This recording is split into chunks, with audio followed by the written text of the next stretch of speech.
Hey, everybody. Welcome back to Zone of Control, the podcast where we dive into all things historical gaming. I'm your host, Jerry, but you might know me better as Cardboard Commander. And today we've got a great episode for you. First up, we'll be sharing my top 5 Compass games that I own, breaking down what makes them great and why they hit the table, and which ones might deserve a spot in the future. But that's not all. We also kick off our brand new segment called Roll Call, where we sit down with wargaming enthusiasts and ask them 5 key questions about their experiences in the hobby. Our very first guest is Ted Brayton, the mastermind behind Western Front Ace campaign page on Facebook. If you love World War I aerial combat and immersive campaign play, you won't want to miss this issue. So grab your favorite beverage, kick back, and let's get rolling with this week's episode. Thanks for watching, everybody.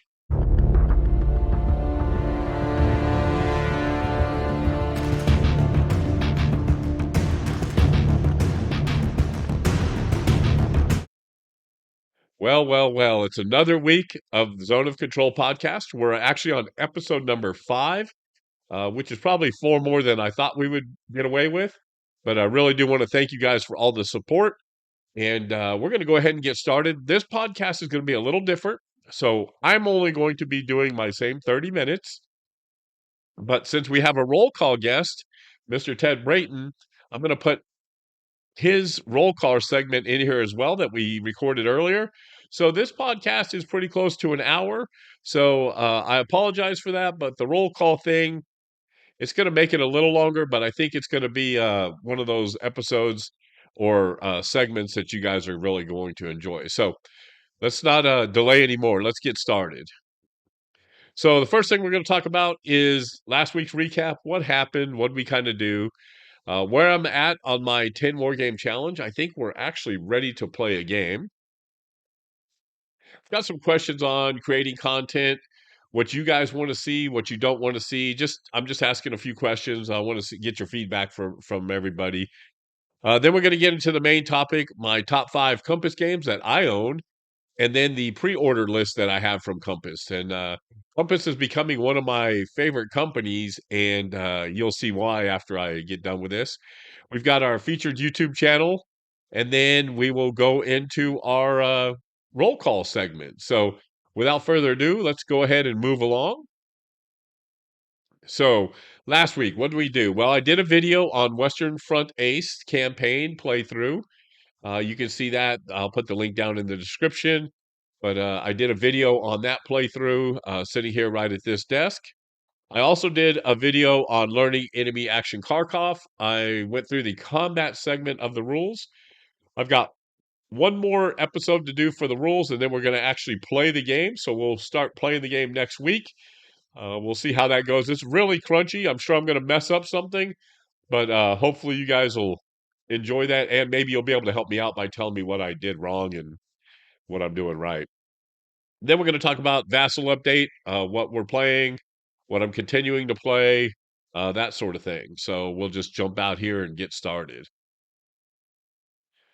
So my 10 war game challenge right now, I've like I said, I've got enemy action Kharkov on the table. It's all set up, ready to go. The rules are crunchy, so I want to make sure we're getting it going there. But it looks like next week we should be able to start playing our game. With on the Vassal front, I'm still playing. I've got 1 game of starter kit going. I've got 1 game of Paths of Glory going. I've got 2 games of Battle of the World War II Battle of the Bulge going. I'm getting ready to start The Lamps Are Going Out, and I've got a game of Antietam going on from Worthington. So got a pretty full slate. I will say I'm really enjoying Antietam. I like the game system, easy to get into. I'm really liking that. The Lamps Are Going Out. I've never played before. I'm still reading the rules on that, but like you guys know, I'm a big World War I fan, so I'm looking forward to playing that. So we're going to get to my questions about content creation, and I've got a couple. I want to keep improving the channel, and I want to know what works for you guys, what doesn't work for you guys. Look, ultimately, I'm going to make the decision, but you guys are watching, right? So I'm trying to figure out what's going to be best for you guys to watch. Um, I can play games. So if you notice over here on this is my desk setup. over here to the left, and this is kind of my table setup. My desk setup, what I'm envisioning is playing games like I did last week with Western Front Ace, is being able to put it down in front of me, like right here, where you can see on my video, but I can tilt the camera down and you can see the entire game board. I film with a GoPro because I use it as my webcam. That allows me to have a wider view and I can record in 4K. But my question is, do you prefer the game like looking at it like you would be seeing it? Or do you mind that I have it in front of me like I'm playing it, but you're kind of looking at it from the top coming in? I don't know if that makes sense, but um, does it bother you? Do you care? That sort of thing. When it's on the table, I do the same thing. Do you like the view from like over my shoulder? Do you mind it from the side? I'm just trying to figure out what you guys don't mind there. I like it kind of over my shoulder, but then sometimes I hit the table and it bumps it. I have got the audio down on that because I use the DJI Go mics, so it's really easy to do that. Do you mind having the GoPro? So the GoPro, it takes a little further view, but my DSLR, and I like my DSLR, I have a little Canon. It's kind of heavy, so it wants to sag on my bar sometimes. So unless I find a different solution, I might have to stick with the GoPro. But I'm still looking, trying to figure out what I want to do there. Do you like multiple angles during a replay? Would you like me to take some pictures? Because I guess the bad thing with the GoPro is it's hard to zoom in and get that serious detail. I don't know. Does it matter to you guys, or do you care, or just let me know about that. So really, my questions are, oh, and also, do you like it? The gameplays live, or do you like them recorded? Uh, I don't mind doing either one.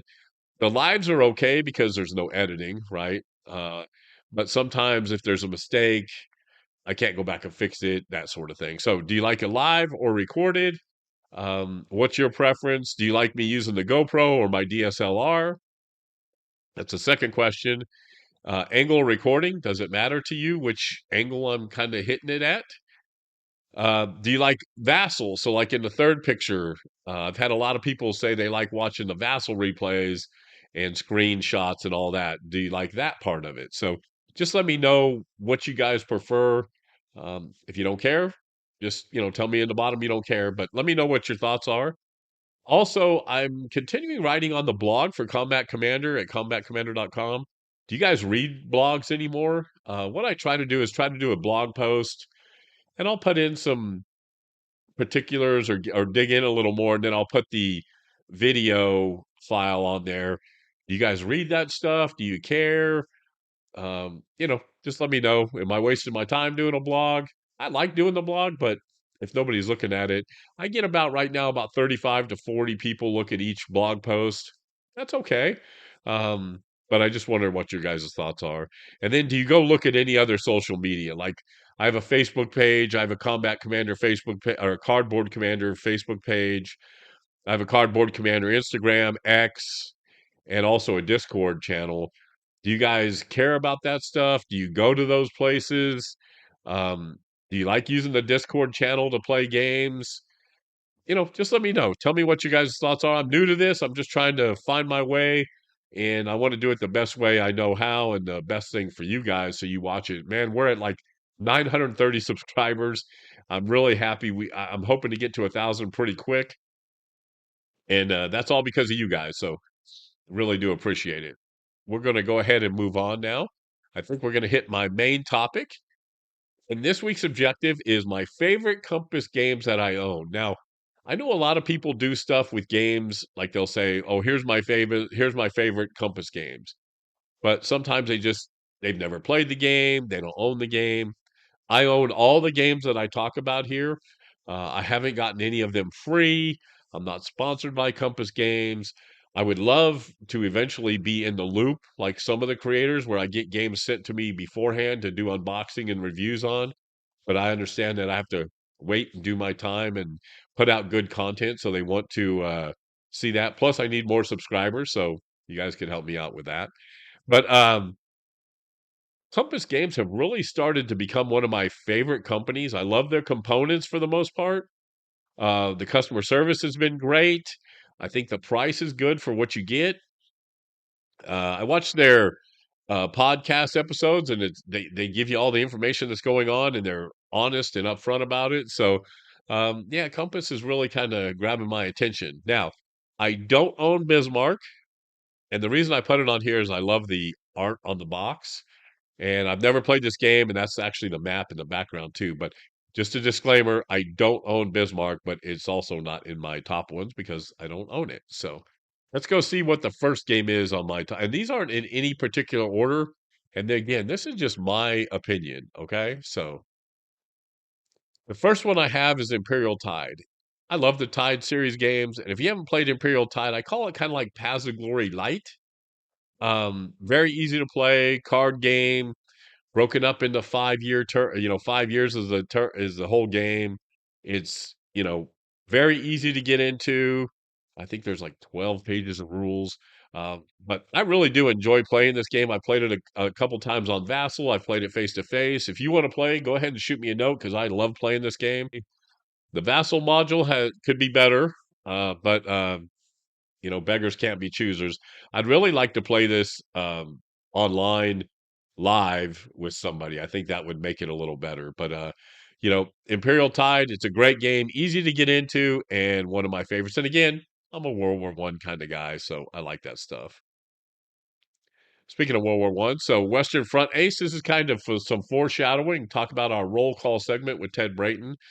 But Western Front Ace is fantastic. When you pick up that box, it is heavy and there's a reason. It's full of stuff. You could play this game for years and never get bored of it because you can play anything from a British, a US, a German, a French, Austria-Hungary, Belgian. I mean, there's so many different nationalities you can play. The cards give it plenty of randomness where it's never going to be the same. It is a very harsh game. You will get punished quickly sometimes, but it's just the way it is. I've been reading a book called No Parachute, and it's about a World War One pilot who kept his letters and essays and stuff, and it was brutal. I mean, when he first gets to his thing, he says that basically the average time of a pilot was 3 to 4 weeks before they pass. So it's a good book. You should check it out. But Western Front Ace, a really good game. Lots of playability, and the components are amazing. It's just a beautiful game. Next up, another game in the Tide series, Pacific Tide. This is the whole Pacific battle played on one little 22 by 17 map, I think it is. Not a very big map. Easy to get into. There's a solo bot, so I really enjoy that. Same way with Imperial Tide. There's a solo bot to all those games, so they play very easily that way. Look, it's a Gregory Smith game. I love that guy's games. He just puts out some masterpieces. But you should check out Pacific Tide. It's really, really a cool game. Next up is American Tank Ace, and Ted Brayton, who does, you'll see in roll call, he also does a campaign for American Tank Ace. And this game is a lot of fun. Same way like Western Tank Ace. You could play this game a lot and never run into the same situation again. Easy to get into. The rules are a little, you got to be patient when you're reading the rules. I think the rules in Western Front Ace are better than the American Tank Ace. But again, Greg Smith puts on a great game. He does a wonderful deal. I can't wait for British Tank Ace and Panzer Tank Ace to come out. And I'm sure Ted said he was going to be doing some campaigns for that. So I'm really looking forward to that. So, but you should go check out American Tank Ace. Then we've got Enemy Action Kharkov, and folks, I can't tell you, this is a very crunchy game, but I've had more fun just learning how to play it. I'm really can't wait to dive into it and play it. John Butterfield makes some great games. He probably makes one of my favorite solo games, RAF. He did a great job there. Hoping this game, from reading the rules and everything, I think this game's going to be just as much fun. Again, this is a commitment. This is not Pacific Tide by any means. You've got to want to learn this game. It's 3 different games in one box, so it's well worth the money. Even though I kind of delayed buying it because of the price tag, but it's I'm very happy I did go ahead and get it. It looks really good. And next week, folks, I promise we're going to be having that on the table. And then the last one is kind of like this is number 6, kind of an honorable mention, is The Lamps Are Going Out. I love the idea of this game, adding production and technology. It's a two-player game, but everything I've seen says you can play it solo. I will be playing this on Vassal, so I'm looking forward to that. I'll be keeping some screenshots, doing some blog posts about this, but I'm really looking forward to playing The Lamps Are Going Out. And if you guys have played it, put your thoughts down in the uh, comment section and let me know what you think. But I like the look of the map. I like the cards and everything in the game. It just looks like it's going to be fun. So stay tuned for that because I think if I enjoy it as much as I think I'm going to, I think I'm going to have a solo playthrough of this on the channel. So now let's go look at some of the pre-orders I have for Compass Games. So as you can see, I have a few games ordered. And we have talked about the Tide series before, and so they're adding 2 more Tide games to this. So Desert Tide, and I actually got to see this in before it came out. I won't say I helped play test it. I was going to, something else happened, but I did get online with the play tester, and we did play it a little bit. I do have a copy of it already. Uh, Not the full-blown copy, but I have the playtest copy. It looks really, really good. And then Rebel Tide, a Civil War Tide game. Really looking forward to that. The thing I love about the Tide games is I like the solo bot. I like how quick and easy you can get into the game, and I like how easy they are to play and that sort of thing. It's a lot of fun. Trench Raid is one I'm really looking forward to. That should be coming out really soon. It's kind of a role-playing game. You try to take your group and go through the trenches and go take on certain situations. There are some playthroughs on the internet. Again, some people have already gotten copies. Someday that's going to be me, and I'm going to get to do that. But Lisa Smedman did the game, and it looks fantastic. When you go look at all the graphics and everything, it looks amazing. And so I'm kind of looking forward to that. The next part of the World War II commander system is, I have Battle of the Bulge. Well, this one's Market Garden. And I really love this scenario. I really love this battle. And I'm hoping it's as good as the Battle of the Bulge is. 8-page rule book, easy to play, uh, a nice evening game that you don't have to really get all crunchy with. I'm really looking forward to that.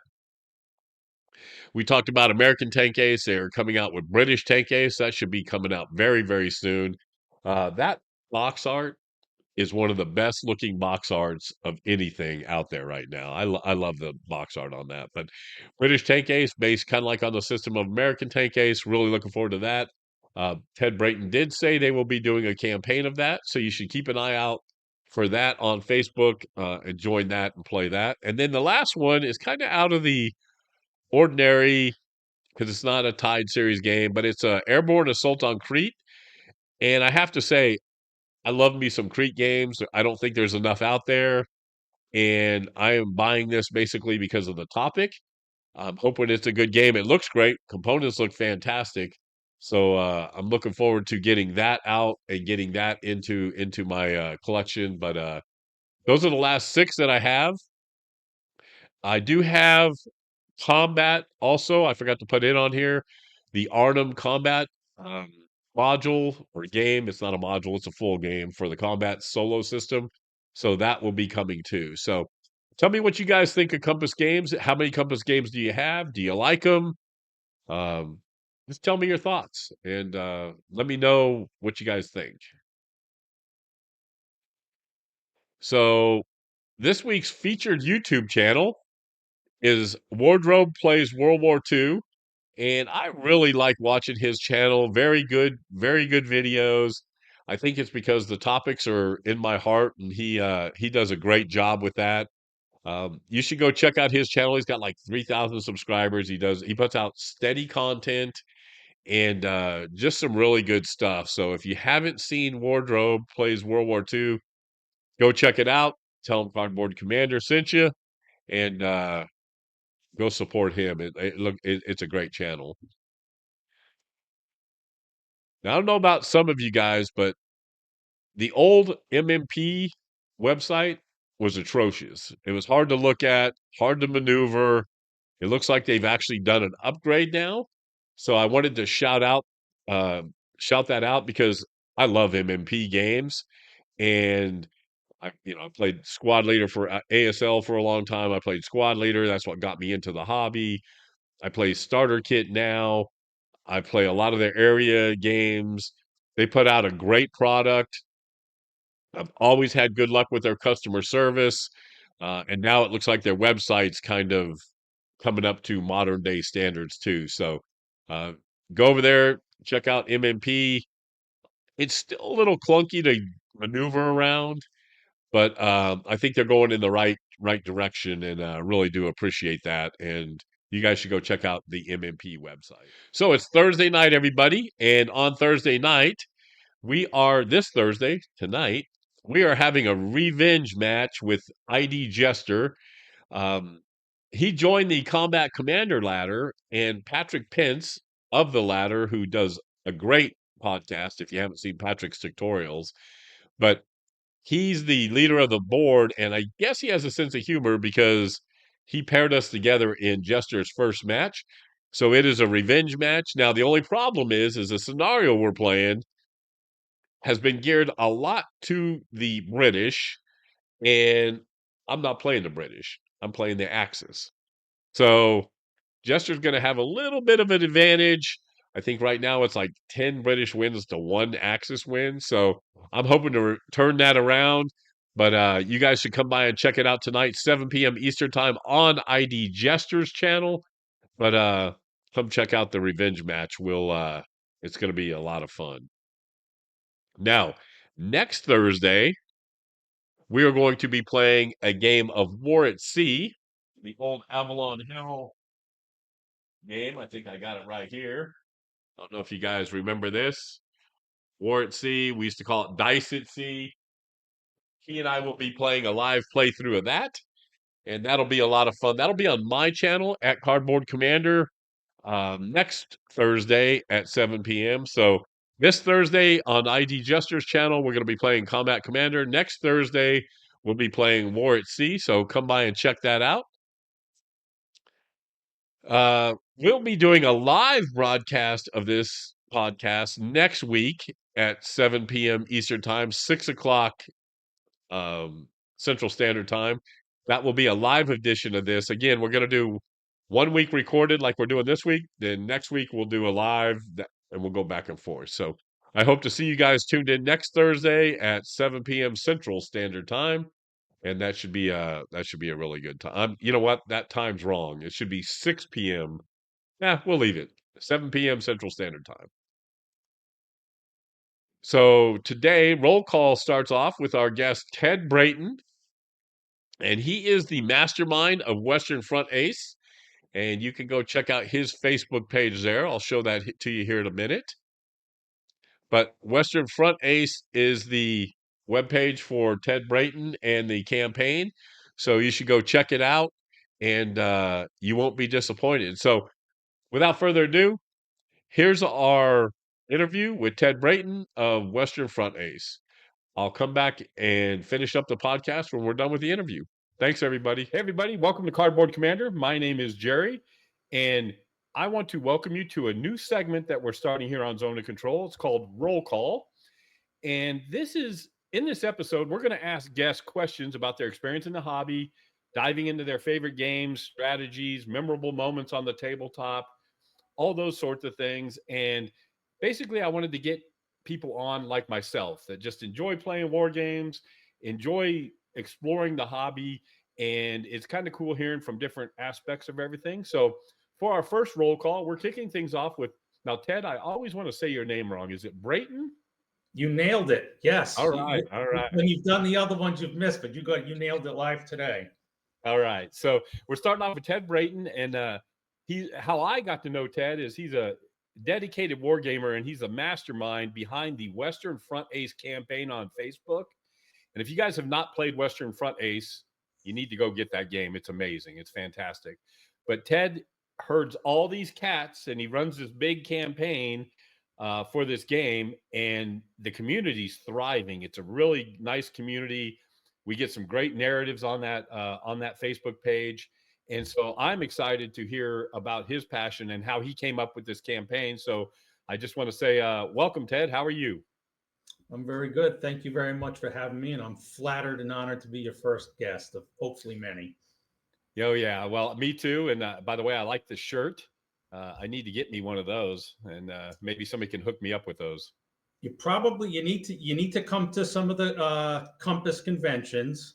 I think Okay. Greg Smith usually, I don't want to put words in his mouth, but just looking historic, I think he usually creates some of these shirts, and around some of the release dates of some of the games, he'll tend to pass them out at the Compass conventions in Connecticut. He needs to, because I think I've given him half my income over the last year and a half or so. I really like his games and Yep. everything. So hey, so kicking this off, so just to get to know you a little bit, can you tell me a little bit about your background, about your family, day-to-day activities? You don't have to get too in depth, but and then what's your hobbies outside of wargaming? All right. Well, let's kind of start. I think we've all got different journeys to that we take to get to where we are. So this with the wargaming for me, I can clearly trace the roots back to spending a lot of time when I was much younger at my grandmother's house, tagging along with a couple of my uncles.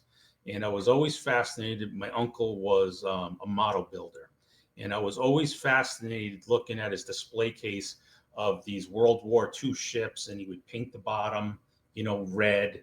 And I just, fascinated by that and spending lots of time at my grandmother's. I would tend to watch a lot of TV on Saturday afternoons, and that's where I was, introduced to programs like The World at War and Victory at Sea. So I think that's really what sparked my interest, seeing, those models followed up by watching those shows, on TV, and kind of hung on to those growing up. Uh, Growing up, it was pretty much all sports for me: football, basketball, and baseball. Um, Played football in college, but I seems like I miss baseball the most. And that's why I spent so much time going back to Stratomatic and APA in baseball. And then when my first child came along, my son, and we were playing some video games, we kind of came across Medal of Honor on the PS2, and I could see the way he took to it, and I loved learning about the different weapons and starting to get into the strategies, and we kind of progressed with the Medal of Honor games, um, and that kind of led me somehow into B-17 Queen of the Skies. I think was the first one that we got, and he really took to it like I did. And he was probably 8 or 9 at the time, and I was just blown away at his recall for rules and understanding of the game. So B-17 Queen of the Skies kind of led to some eBay purchases of some old Avalon Hill games, which I think you probably would reference by saying that you started in the late 70s. But I had no one to introduce those games to me when I was a kid. All I was just doing was sports, and there was none of that going on in the neighborhood.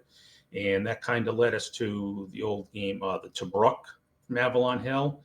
And I was really fascinated by where the armor angles and the thickness and how many hexes away and what the angle was. And again, just seeing the way that he picked up on it, and that kind of got us into, at that time, Memoir 44 was just coming out. And we got into all those expansions, and that led us into all the Axis and Allied games that came out around that time, like D-Day and Battle of the Bulge and Guadalcanal. And we just devoured all that stuff. And then Little League came, followed by the college searches. So we kind of got away from that stuff there. And then I was busy with, not much to do. And then, right after COVID, I got divorced. I moved in with my girlfriend, and for the first time in 25 years, I had like nothing to do. There was no lawn to cut. There was no house to maintain. And I was like, what can I do to stay busy? So I picked up baking as a hobby. Um, and I think at that time is when I also ordered either Target for Today or the Hunters.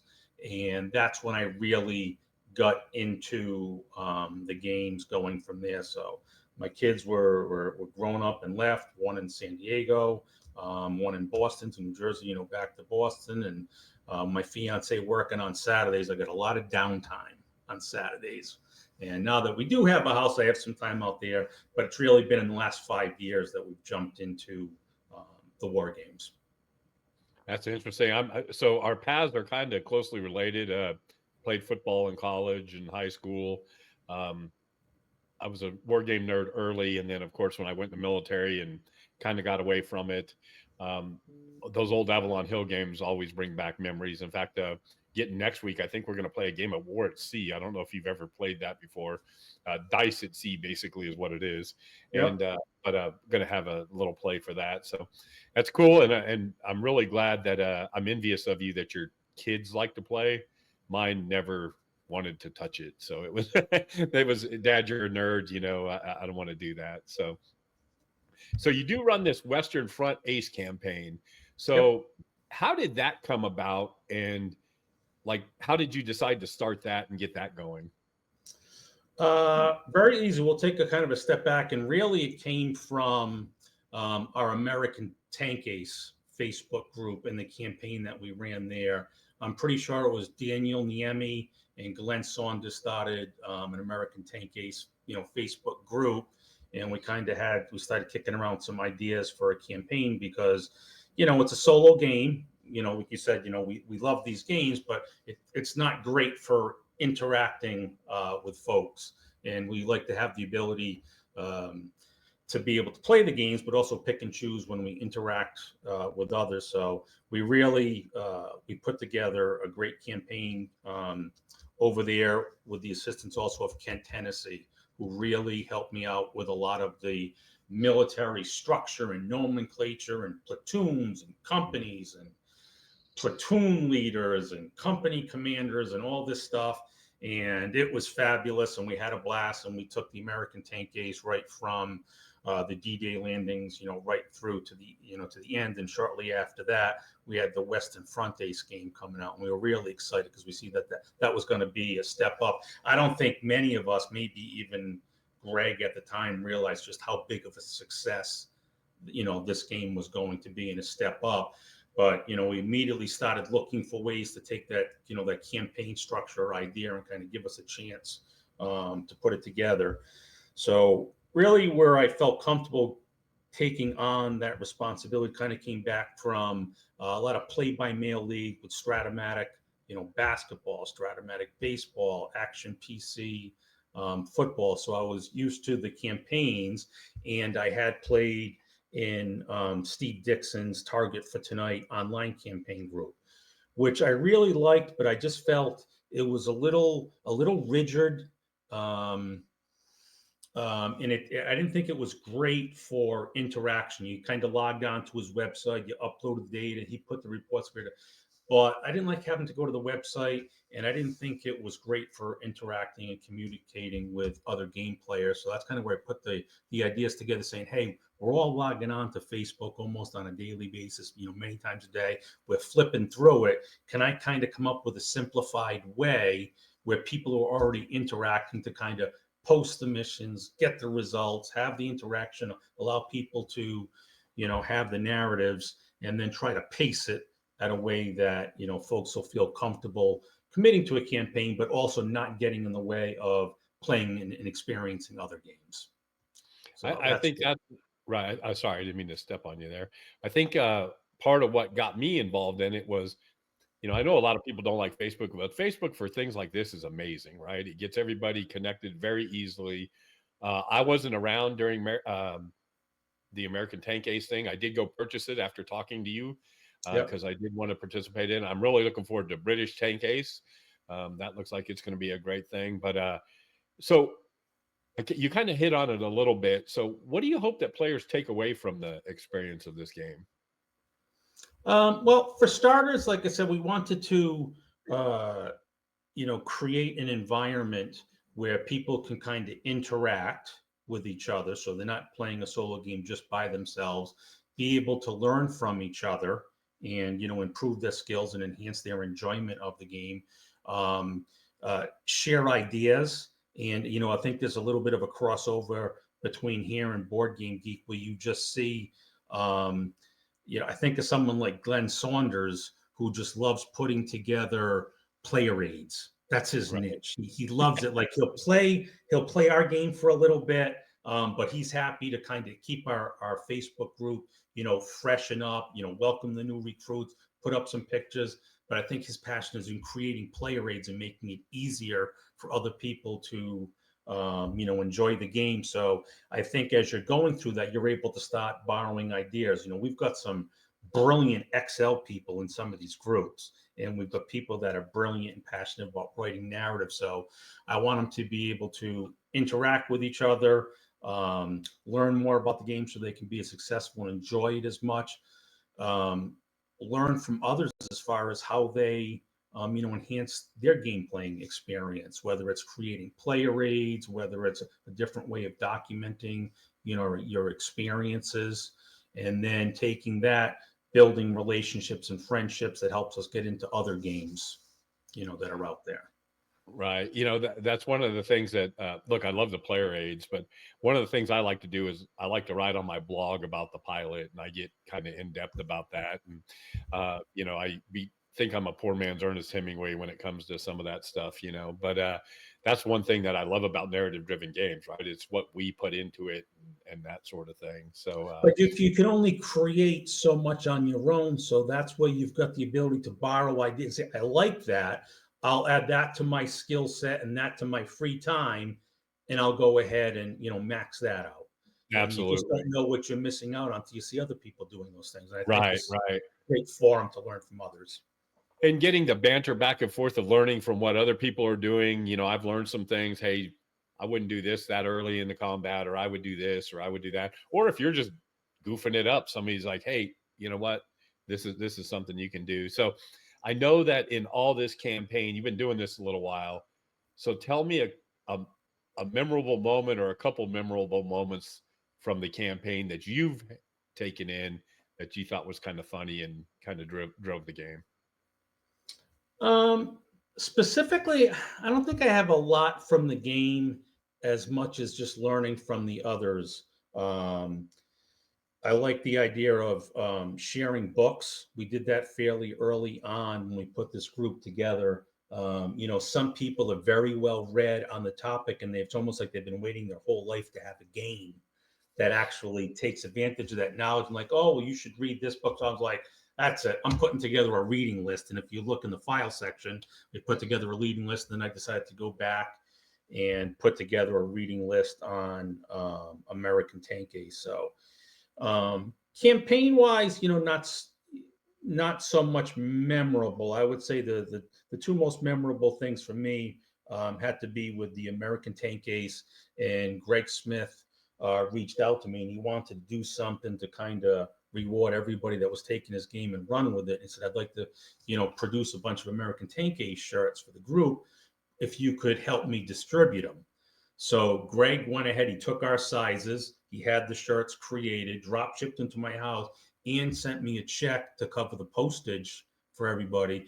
And I was blown away by just the how international our group is. And you cannot just look at the names. So as I started sending these things to Sweden, Austria, Australia, Canada, it's like, hey, not only is this like a group that's all over the country, we're all over the world, and we've got all sorts of different languages going on. So that was a bit of an eye opener for me. And then kind of sideways to the campaign, Greg Amos has been a big help for me, learning Vassal and the Vassal modules that he's created for games like Western Front Ace and American Tank Ace and Silent War. And I think they go perfectly for these campaign groups where we've got games that are set up on our tables for weeks and months on end, and you want to be able to jump on and off, into a campaign. So Vassal's a great way to do that.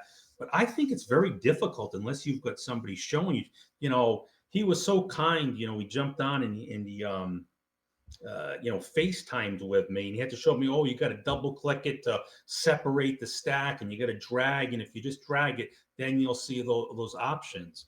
And if it wasn't for him showing me that, I wouldn't be able to take advantage of those things. So I kind of sideways to what you're asking, but for me, I said those were the two biggest memorable takeaways for me.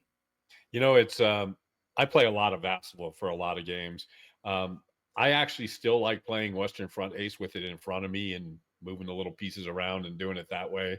I Yeah. do play it on Vassal, but I do enjoy moving the pieces around a little bit. It's a yeah, the turkey thing. It's a gorgeous game, and sometimes I feel like I'm not taking those beautiful cards. So yeah, you do miss a little bit of that on the Basila as opposed to having all those cards out there. But like I said, I want to be able to keep the groups going, but I want to be able to experience all these games. I got a whole bunch of games that are still down in shrink wrap down in my basement. I got a bunch of games on back order, so there has to be a trade off, and that's a trade Right, off for right. me. So if someone wanted to jump into Western Front Ace and kind of participate, what's a couple pieces of advice you'd give them when they jump into the campaign? Um, I would say one, don't wait. Because like I said, the other thing that we wanted to have in mind when we created this group is we didn't want people to miss out. We wanted them to have the ability to be able to jump in and experience it with us at any time, not feel like they missed some deadline. And then also, if life gets in the way, they can hop out, but it really doesn't take away from anyone else getting on. So don't hesitate. There's going to be, a pretty decent pause after this campaign. This is our third campaign, coming up because, like I said, we're waiting for British Tank Ace to come out. We're going to have a massive campaign over there. Also, I don't want people getting too burnt out on this game. Then we'll come back to it in I'm thinking either a smaller, we haven't done an American only campaign, or maybe at that point, if we, take a decent amount of time off, we'll really whet the appetite. Maybe we can have a massive, all country, campaign into it. Right. I have no problem putting, the time into it. But as far as once you get into it, pay attention from the others, ask questions, skill wise, go slow, buy the defensive skills first, survive, build up the experience points, get those skills going, and then start getting a bit more aggressive. Now, having said that, I do try to put together leaderboards and aces, and you'll never see me near the top. I am not aggressive. I want to be able to enjoy it. So I might not be the best person to say, hey, I want to be the ace of aces. I might not be the guy, but for me, for my enjoyment, you can't build up the skills without surviving, but you can't win the war without dispatching the other guy. So there's a mixture of. But for me, I think at least in the beginning, be defensive, be cautious, survive, build up the skills, and then when the odds stop being in your favor, then you can be aggressive and go. And I think that goes for pretty much all of Greg's games, whether it be American Tank Ace, Interceptor Race, Western Front, all the other games that are coming out. Yeah, I agree. I joined in the middle of the campaign, which was great, right? I just happened to stumble across it. Somebody sent me over there, and everybody was so inviting and really helping out. And you were very, oh yeah, you can join whenever you want. Just get you in. So you kind of hit on the other stuff. So we're going to quit talking about Western Front Ace a little bit here, and we're going to kind of zoom out a little bit. So, Okay. what other war games do you enjoy playing? It's funny. I draw a blank every time someone asks me that. So I kind of walked downstairs, and looked at it. And it's hard to pick out individual games, but I would say if you were to look at it, the theme's pretty clear for me. It's World War II and World War One. I played one of the Civil War games. Is it, I don't know, is that a Mark Herman game? Washington's War. Oh I yeah. think that was it. I liked it. Um, I've got the bayonet and tomahawks down there unopened, from before. I'll get there. The Napoleon stuff, even though I've been to France a couple of times, really doesn't speak to me. At some time I'll play it. I've got zero interest in Vietnam stuff. I've got very little interest in Korea, and I have zero interest in any of that Cold War. Cold War goes hot. World War III, I got nothing. But if you take me in World War One, World War II, whether it be infantry, tanks, plane, naval, I would say that's my sweet spot. And I would say most heavily either solitaire specific games, whether it be like the DVG Leader Series games. I think the first one I got was B-17.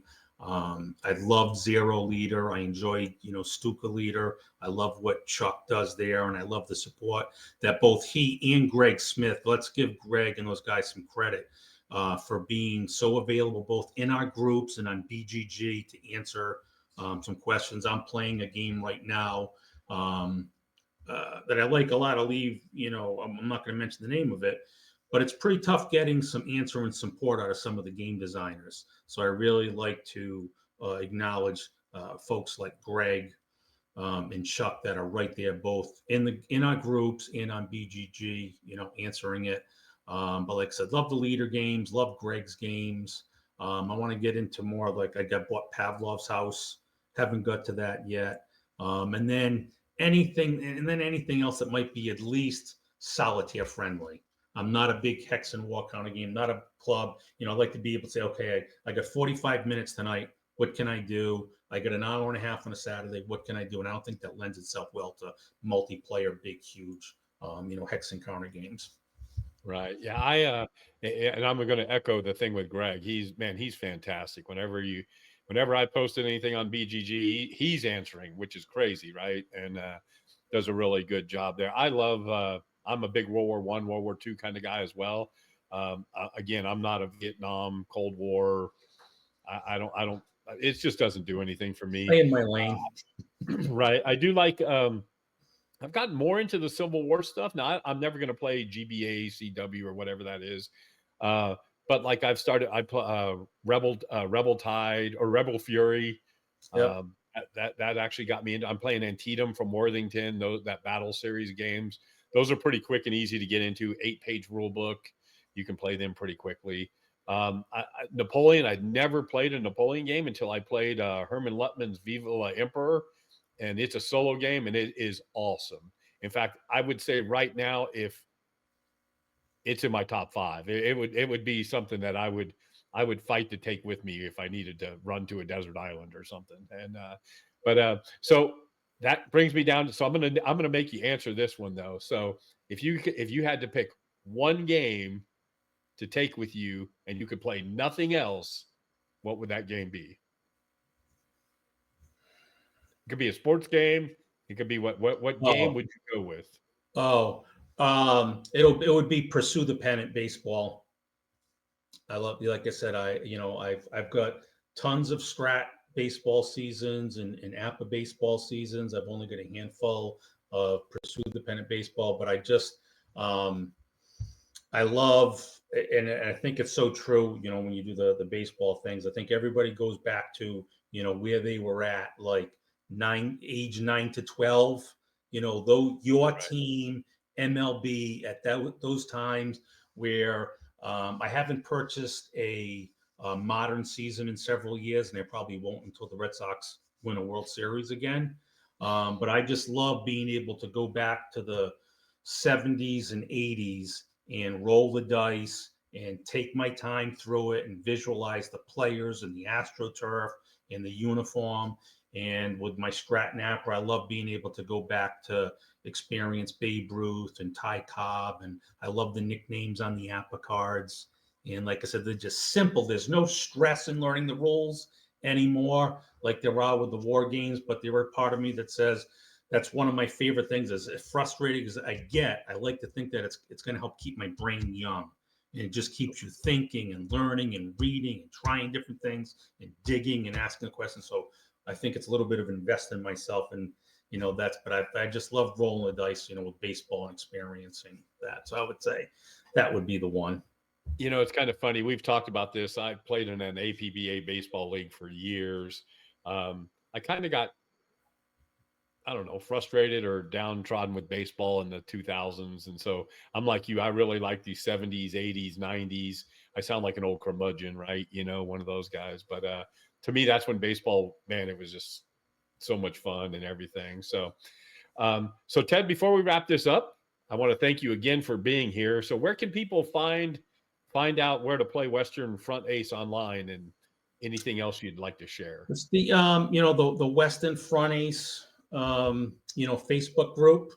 You just like I said, just hit a request to join, and I don't think more than 6 or 12 hours go by that either Glenn or I, kind of cruising through that and see that. And as long as I see at least, one other game group on there or some type of attraction for any kind of history, we approve you and, put you right on there. And like you said, you can read the reports, you can see the missions that we put out, you can see a campaign document, see if it's something you feel, comfortable with, just send me a message and I'll find a flight to add you to, or when British Tank Ace gets going, we may have to tweak the name of that group, the American Tank Ace, Facebook group, to something a little more general and homogenized to take care of that, and Panzer Ace when that comes out. But same thing there.